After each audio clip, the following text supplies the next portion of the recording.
quando a pandemia chegou e a gente precisou trabalhar de casa, foi bem difícil para mim, porque quebra aquela rotina da qual você já está acostumada.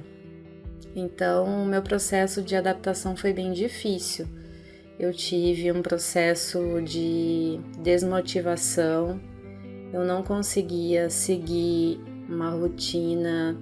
Às vezes eu acordava muito tarde, às vezes eu acordava muito cedo, mas não conseguia produzir muito. A dificuldade relatada pela assistente social Michele Moraes Santos, analista do Ministério Público de Mato Grosso, foi a mesma de muitos trabalhadores que, de repente, viram a forma de trabalhar mudar. O regime de trabalho remoto foi uma das soluções encontradas para prevenir a disseminação do coronavírus. Mas nem todos disponibilizavam do combo ideal para trabalhar de casa, que vai além da boa conexão de internet e de um notebook, mas também concentração e disciplina. Outra coisa que eu considerei muito difícil foi separar o trabalho da minha casa. Muitas vezes a minha família interferia, não entendia que eu estava trabalhando, às vezes eu me confundia, acabava indo além do meu horário, porque de manhã eu não consegui produzir, então eu precisava ficar um pouco mais à noite. Mas a necessidade criou possibilidades e o cenário do trabalho remoto mudou em todo o Brasil, inclusive no Ministério Público de Mato Grosso. E é sobre isso que vamos falar hoje. Eu sou Tânia Halber e este é mais um episódio do Vozes do MPMT.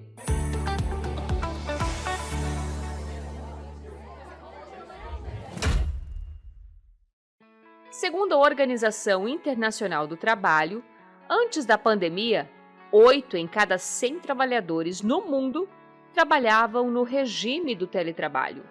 Em contrapartida, 18 em cada 100 poderiam desempenhar suas tarefas em casa. No Brasil, estima-se que 25% das pessoas ocupadas têm condições de realizar suas atividades laborais à distância. Muitos desses trabalhadores, como Michele, com quem falamos no início deste podcast, não viam esta possibilidade. Eu percebi que eu não precisava, mesmo enquanto assistente social, eu não precisava estar todos os dias, 8 horas diárias, dentro da instituição, da promotoria, presencialmente.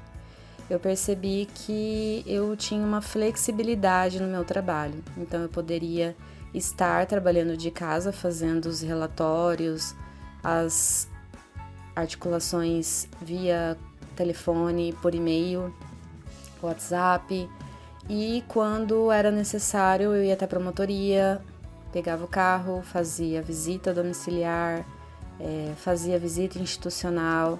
Então eu vi que era possível esse tipo de trabalho dentro da minha área. A adaptação ao novo não foi fácil. Conciliar os ambientes doméstico, familiar e profissional no mesmo espaço é um desafio comum. Mas, por outro lado, o convívio com a família, o tempo ganho, são vantajosos. Essa mistura, você passar por esse processo de adaptação, de delimitar espaços, também foi muito difícil. Por outro lado, eu vejo que eu tive uma maior proximidade com a minha família.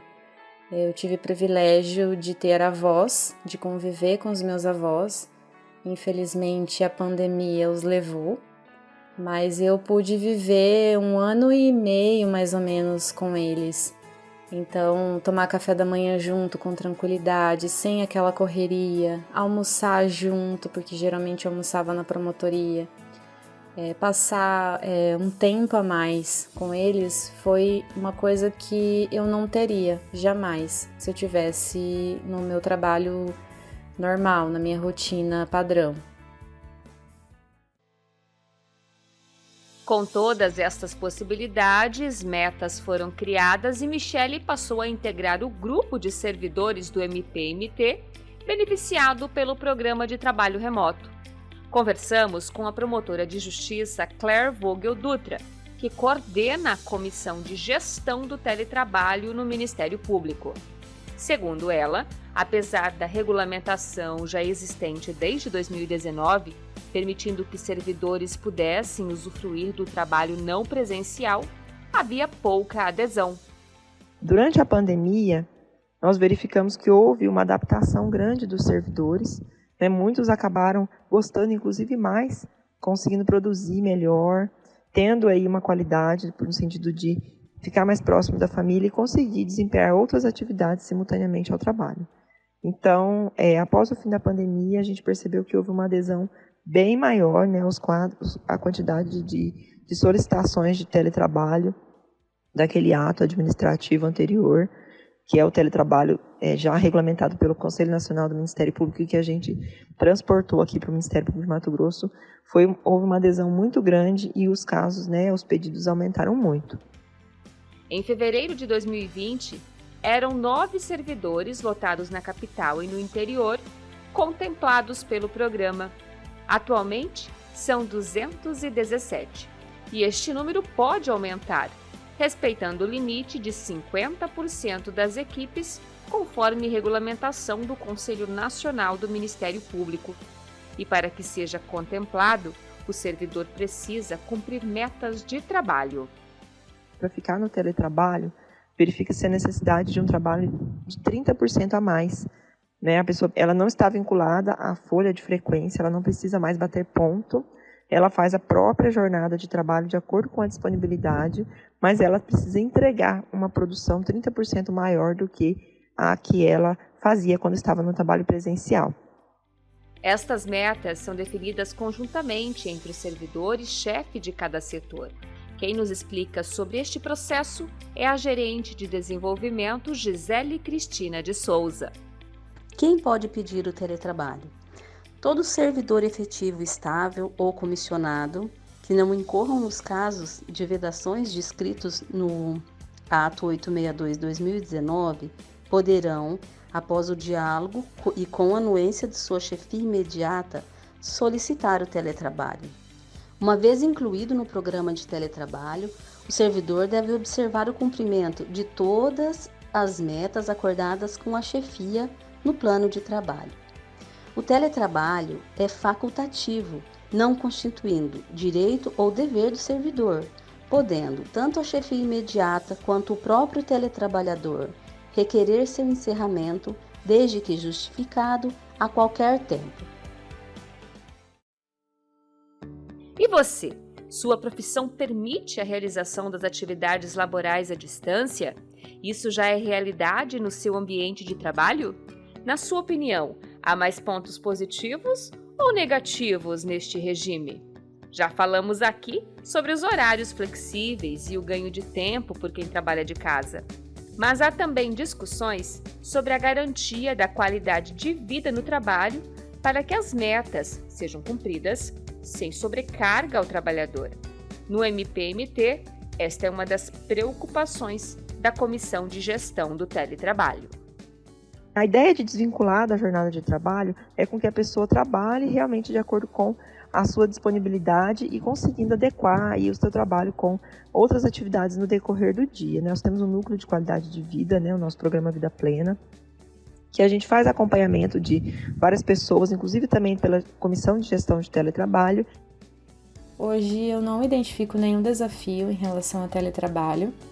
Pelo contrário, eu estou muito bem adaptada, consigo cumprir as metas que foram estabelecidas na solicitação, estou feliz, tenho qualidade de vida, convivo muito mais com a minha família, com os meus pets e acho que eu tenho um pouco de dificuldade de visualizar a minha vida retornando ao que era antes, porque hoje eu tenho muito mais flexibilidade e essa flexibilidade me deixa feliz e realizada, o que faz com que eu tenha uma produção legal no meu trabalho.